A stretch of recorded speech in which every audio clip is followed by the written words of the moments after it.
ये जो शुगर है ये क्या है और इसका इलाज कैसे करना चाहिए? मेरे मोहतरम भाइयों, मेरी कोशिश है कि मैं लोगों को बीमारी का इलाज बताने की बजाय मैं उनको वो असबाब बताऊं कि बीमारी जिस्म में आती क्यों है। पूरी दुनिया इस बात का इलाज कर रही है कि शुगर कैसे ठीक होगी, और मैं लोगों को बताता हूं कि शुगर का इलाज ना करो, बल्कि इस बात का इलाज करो कि आपका जो पैंक्रियाज है वो इंसुलिन क्यों नहीं बनाता। अगर अल्लाह सुब्हानो तआला ने कुरान में इंसान के बारे में ये फरमाया कि ये अशरफुल मखलूकात है, और हकीकत में अगर हम अशरफुल मखलूकात हैं तो क्या हमारा जो पैंक्रियाज है जिसको लबलबा कहते हैं, क्या वो अशरफुल मखलूकात नहीं है? पूरी कायनात में जितने जानवर हैं, आपने कभी सुना हो किसी कुत्ते का, किसी बिल्ली का, किसी गाय का, किसी बैल का, या चलो सबको छोड़ो, जिस जानवर का तकरीबन हर निजाम इंसान से मिलता है और जिसको पढ़ाया भी जाता है, वो मेंढक है, ये फ्रॉग है, उसका हर सिस्टम इंसान के सिस्टम के साथ मिलता जुलता है। कभी आपने सुना हो कि मेंढक को शुगर हो गई है और वो इंसुलिन लगाता है तो फिर मीठा खाता है, नहीं तो वो मीठा नहीं खाता? जिंदगी में कभी सुना? मेरे मोहतरम भाइयों, अगर आप अशरफ हैं तो इसका मतलब है कि आपका पैंक्रियाज भी अशरफ है, और अगर वो अशरफ है तो फिर खराब क्यों है? आपने कभी ये तो नहीं देखा कि जानवर देखे होंगे 50 जानवर डॉक्टर की दुकान के बाहर लाइन लगा के बैठे हैं, पूछो जी क्या हुआ, वो कहें जी इंसुलिन लगवाने आए, इंसुलिन लगेगी तो मीठा खाएंगे। कभी ऐसा हुआ है? मेरे मोहतरम भाइयों, मैं दुनिया को बताना चाहता हूं, शुगर का इलाज करना है तो कभी दवाइयां ना खाओ, बल्कि इस बात की फिक्र करो कि हमारा पैंक्रियाज खराब क्यों हुआ है और उसने इंसुलिन बनाना क्यों छोड़ी है। और अगर अब उसने छोड़ ही दी है तो मेरे मोहतरम भाइयों बताओ, पैंक्रियाज का इलाज करना चाहिए कि इंसुलिन लगानी चाहिए? क्या करना चाहिए? तो भाई पैंक्रियाज का इलाज करो। अब मैं आपको बताता हूं पैंक्रियाज खराब क्यों होता है। उसके खराब होने की सबसे पहली वजह आपका गला हुआ खाना। जो खाना आप लोग खाते हैं ना, वो आपकी जिंदगी का फ्यूल है, वो आपकी एनर्जी है, उसने आपको चलाना है। हमें खाना वो खाना था जो पका हुआ था, लेकिन बदकिस्मती से हम वो खाना खाते हैं जो गला हुआ है। अब इसको सिंपल समझो, एक सेब है पका हुआ और एक सेब है गला हुआ, कौन सा खाओगे? अगर एक शख्स सुबह दोपहर शाम 3 टाइम 3 सेब खाए और तीनों गले हुए खाए, महीने बाद उसकी सेहत कैसी होगी? और एक शख्स 2 दिन बाद एक ही सेब खाए लेकिन पका हुआ खाए, उसकी सेहत कैसी होगी? मेरे मोहतरम भाइयों, खाना कौन सा खाना चाहिए था? पका हुआ। मेरे मोहतरम भाइयों, खाना पकता है मट्टी के बर्तन में। किसमें पकता है? ये silver, steel, non stick, Teflon, pressure cooker में खाना गलता है। इसमें खाना, अच्छा कभी डिफरेंस देखो, पका हुआ और गला हुआ डिफरेंस क्या है? एक खाना है मट्टी की हांडी में आया और मट्टी ने धीरे धीरे गर्म होके उसको धीरे धीरे पकाना शुरू किया और धीरे धीरे उसको अंदर तक पकाया। प्रेशर कुकर में आया, चलो देखते हैं दोनों में मटन पका, मिट्टी की हांडी में भी और प्रेशर कुकर में भी। प्रेशर कुकर में क्या पैदा होगा? 2 चीजें, एक स्टीम एक प्रेशर। स्टीम उसको गर्म करेगा और प्रेशर उसको फाड़ देगा। अब वो गोश्त फट गया यानी गल गया। आपने देखा उसकी हड्डी भी खुर गई, मेल्ट हो गई। बताओ ये आपके जब मैदे में जाएगा तो क्या ये आपको अपनी प्रोटीन अपनी फैट देगा? वो तो गला हुआ है। अब बताओ इस गोश्त को हजम करने के लिए जो आपकी बॉडी एनर्जी कंज्यूम करेगी, उससे ताकत आएगी कि कमजोरी आएगी?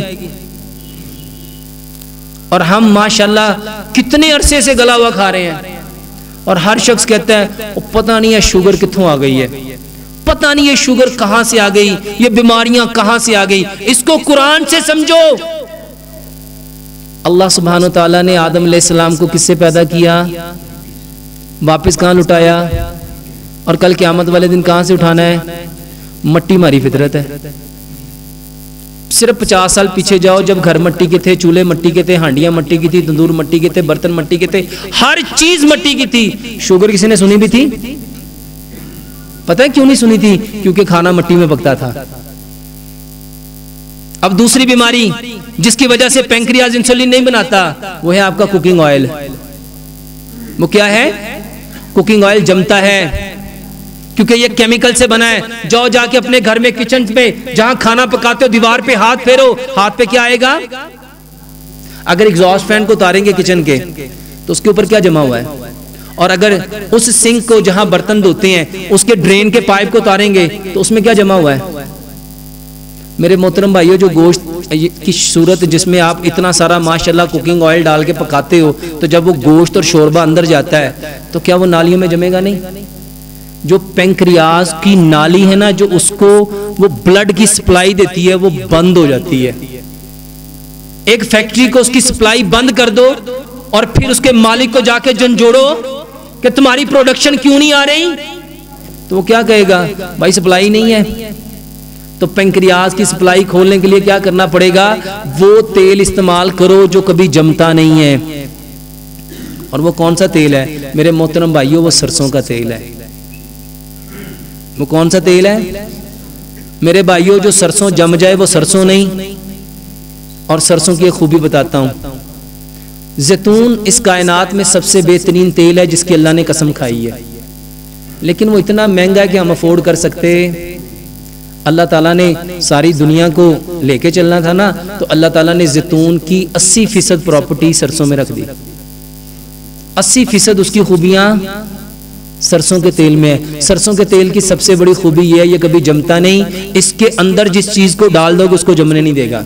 और उसकी सबसे बड़ी एग्जाम्पल आपका अचार है। अचार 20 साल तक भी सरसों में पड़ा रहे तो खराब होता? मेरे भाइयों, अचार जैसे खराब नहीं होता ना, जब सरसों आपके खून में आ जाएगा ना, तो इंशाल्लाह कभी आपके खून को जमने। ये जितने लोगों को हार्ट अटैक होता है, ब्रेन हेमरेज होती है, पैरालाइज होते हैं, एपिलेप्सी होती है, किडनी फेलियर होते हैं, ये जितने लोगों को मेरे मोहतरम भाइयों आंखें खराब होती हैं, यकीन जानो सिर्फ सरसों इस्तेमाल करो, कभी भी ये प्रॉब्लम होने वाली। तीसरी चीज जो आपके घर में सबसे बुरी है ना, वो आपका नमक है।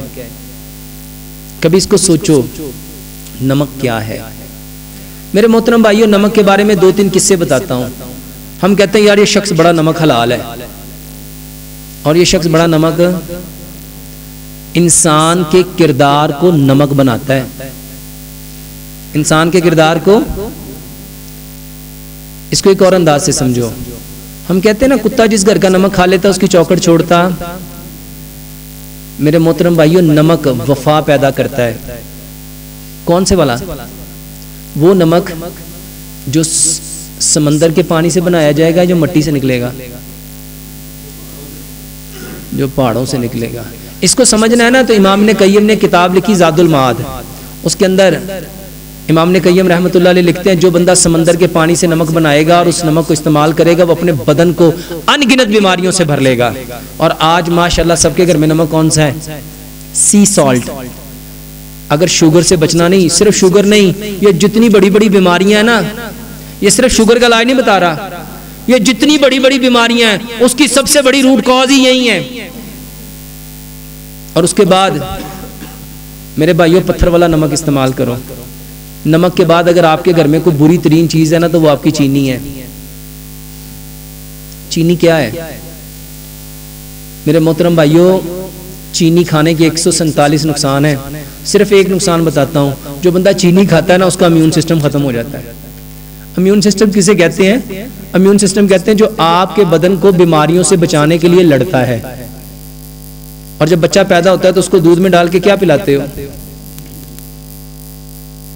अल्लाह ताला ने कुरान में फरमाया तुम पे जितनी मुसीबतें आती हैं, परेशानी आती हैं, तकलीफें आती हैं, बीमारियां आती हैं, बिमा का सबत आईदिहिम, ये तुम्हारे हाथों की कमाई है। ये सारी तुम्हारे गोरों को समझ आ गई, लेकिन मुसलमानों को हम चीनी अपने हाथों से लाते हैं कि पैरों से लाते हैं? और हर शख्स, अच्छा खाना क्या था मेरे भाइयों? गुड़ खाने का सिर्फ एक फायदा बताता हूँ, जो बंदा गुड़ खाएगा उसको जिंदगी में कभी 3 कैंसर नहीं हो सकते, उसको कभी फेफड़ों का कैंसर नहीं हो सकता, उसको कभी खून का कैंसर नहीं हो सकता, और उसको कभी हड्डियों का कैंसर नहीं हो सकता। अच्छा पहले गुड़ खाते थे कि नहीं खाते थे? अब कौन खाता है? मेरे भाइयों चौथी चीज, बल्कि 4 हो गई, बर्तन है, ऑयल है, नमक है। 5वीं चीज मेरे मोहतरम भाइयों, सबसे बुरी चीज जो आज आप लोग खा रहे हो वो आपका आटा है। वो क्या है आपका? अच्छा गरीब लोग ने आटा ही खाना होता है। देखो गोरों को पता चल गया, उन्होंने आपकी एक एक चीज बदल दी। मेरे मोहतरम भाइयों जो पत्थर की चक्की थी ना, जो पत्थर की चक्की थी, उसमें जो आटा पिसता है वो आपके बदन को ताकत देता है। आपको पता है पत्थर की चक्की कौन पीसा करती थी? अच्छा चक्की नबी सल्लल्लाहु अलैहि वसल्लम ने, याद है हजरत फातिमा रजी अल्लाह ताला अन्हा को कब दी थी? आपको याद है? वो चक्की चला चला के हाथों पे क्या बन जाते थे? वो हदीस याद है जब हजरत फातिमा रजी अल्लाह ताला अन्हा थक के चूर होके थक जाती थी, हजरत अली रजी अल्लाह ताला ने फरमाया कि कुछ बांदी आई, आप भी जाके अपने बाप से नबी सल्लल्लाहु अलैहि वसल्लम से बांदी ले आओ। तो गई, वो शर्म की वजह से रश था तो वापिस आ गई। मेरे मोहतरम भाइयों वो क्या चलाया करती थी? चक्की चलाना हजरत फातिमा रजी अल्लाह ताला अन्हा की। अच्छा सोचो नबी सल्लल्लाहु अलैहि वसल्लम के बारे में कुरान ने बताया कि नबी सल्लल्लाहु अलैहि वसल्लम अपनी मर्जी से कोई काम, चक्की नबी सल्लल्लाहु अलैहि वसल्लम अपने कंधे पे रख के हजरत फातिमा रजी अल्लाह ताला अन्हा को दे के आए। हम में से कभी किसी ने जानने की कोशिश की कि चक्की का आटा क्या करता है? वैसे चक्की चलाना क्या करता है? हमने नहीं सोचा, लेकिन जर्मन वालों ने सोच लिया। उन्होंने कहा कि चक्की इसलिए चलाई जाती है ताकि बच्चे नॉर्मल पैदा हों। चक्की क्यों चलाई जाती है? जो बंदा चक्की का आटा खाएगा ना उसके बच्चे नॉर्मल पैदा होंगे, और जो बंदा लोहे की चक्की का आटा खाएगा ना वो इंशाल्लाह बीमार ही रहेगा। लोहे की चक्की में और पत्थर की चक्की में फर्क क्या है? मेरे मोहतरम भाइयों कभी आटा जब छाना जाता था उसमें से चोकर निकलता था, उसमें से सूजी निकलती थी, मैदा निकलता था। आज जरा गंदम अपनी लो और जाके चक्की से पिसवाओ और उसको घर ला के छानो, कुछ निकलेगा? क्यों? क्या अब गंदम ने वो चीजें देना बंद कर दी? क्या वो चीजें पैदा होना बंद हो गई? चोकर बंद हो गया, सूजी बंद हो गई, मैदा बंद हो गया? मेरे मोहतरम भाइयों जो लोहे की चक्की होती है वो इतनी तेज, उसका आरपीएम इतना तेज होता है कि वो आग की तरह गंदम को जला के सुर्ख कर देता है, और जब वो सुर्ख करता है तो वो सारी चीजों को जला के राख बना देता है। आप आटा नहीं खाते, आप जला हुआ भूस खाते हो। आप क्या खाते हो? जला हुआ आटा। कभी ना आटे से जब चक्की से आटा निकल रहा हो नीचे हाथ रखो, लोहे की चक्की के से पिसा हुआ आटा निकले उसके नीचे हाथ रखो, हाथ पे क्या होगा? क्या होगा? मेरे मोहतरम भाइयों जो हाथ को जला दे उसके आटे के अंदर जो ग़िज़ाइयत तो उसको छोड़ देगा। ये जो तुम पे बीमारियां आती ना, बीमा का सबत आई दी, ये तुम्हारे हाथों की कमाई है। तुमने फितरत को बदला है। तुमने किसको बदला है? और जो फितरत को बदलेगा वो कभी सेहतमंद।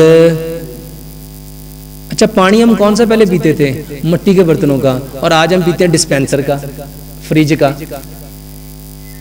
जो पानी फ्रिज में ठंडा होता है ना, प्लास्टिक की बोतल में ठंडा होता है, सिल्वर में ठंडा होता है, ये कैंसर पैदा करता है। बल्कि बुली सीना, एक बहुत बड़े साइंटिस्ट गुजरे हैं, बुली सीना ने किताब लिखी, वो फरमाते हैं जो बंदा मसनूई चीजों से पानी ठंडा किया हुआ पिएगा उसको जिंदगी में दिल का एक बार दर्द लाजमी होना है।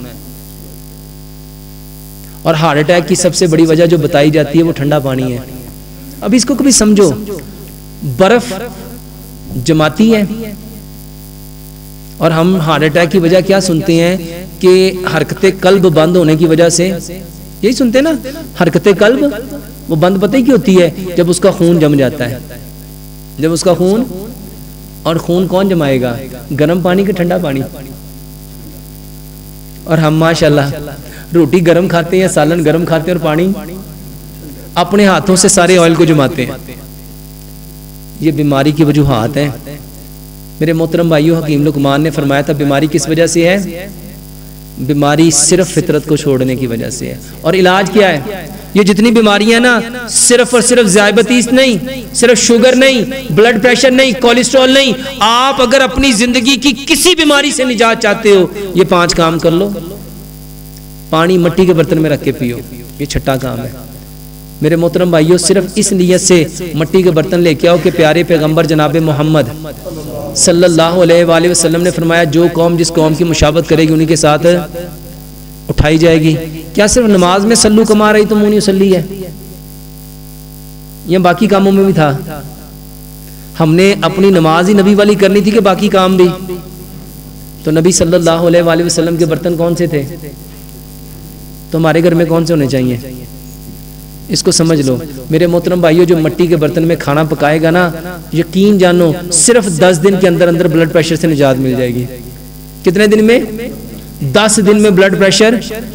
और यकीन जानो जिनको कब्ज है ना, अक्सर लोग कब्ज की दवाई खाई जाते हैं, खाई जाते हैं, खाई जाते हैं, कभी ये नहीं सोचते कब्ज हुई क्यों है। कब्ज होती है सिल्वर के बर्तन की वजह से, स्टील के बर्तन की वजह से, नॉन स्टिक के बर्तन की वजह से, टेफलॉन की वजह से। मेरे मोहतरम भाइयों, ये बर्तनों में खाना खा के देखो, ये बड़ी बड़ी बीमारियां जिसको लोग कहते हैं इसका इलाज है। मैं कैंसर का इलाज करता हूँ अल्हम्दुलिल्लाह सुम्मा अल्हम्दुलिल्लाह। 1 2 4 6 10 लोग नहीं, मेरे हजारों मरीज हैं। और सिर्फ पाकिस्तान में नहीं, पूरी दुनिया में है। और अल्हम्दुलिल्लाह सुम्मा अल्हम्दुलिल्लाह, मैं फखरन कहता हूँ कि मैं कोई दवाई नहीं बेचता, मैं कोई दवाई ना मैं कोई दवाई देता हूँ। हाँ, मैं वो दवाइयाँ बताता हूँ जो प्यारे पैगम्बर जनाब मोहम्मद सल्लल्लाहु अलैहि वसल्लम ने बताई हैं। मैं उन चीज़ों के बारे में बताता हूँ जिसको फितरत ने पैदा किया है, जिसको रब ने पैदा किया है। इन बीमारियों से बचना चाहते हो, ये 5 काम लाजमी करो।